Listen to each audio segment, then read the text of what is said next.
এই সুন্দরী, ভাত খেতে যাবি? দাঁড়া, পেট মোটা হাল্ক। আমি মহারাজের কাছে নালিশ দেব। মহারাজ, হাল্ক আমাকে ইপটিজিং করে, রাস্তায় আমাদের আটকায়, বাজে কথা বলে। হাল্কের এত বড় সাহস! সেনাপতি, হাল্ককে ধরে নিয়ে এসো। ঠিক আছে মহারাজ। এই হাল্ক, চল আমাদের সাথে, তোকে মহারাজ ডেকেছেন।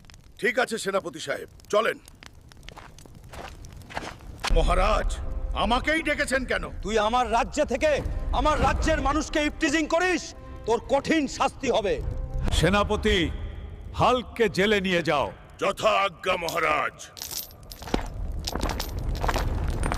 বন্ধুরা, তোমরা অনেকেই জানতে চেয়েছিলে যে আমার ফাঁসি কেন হয়েছিল।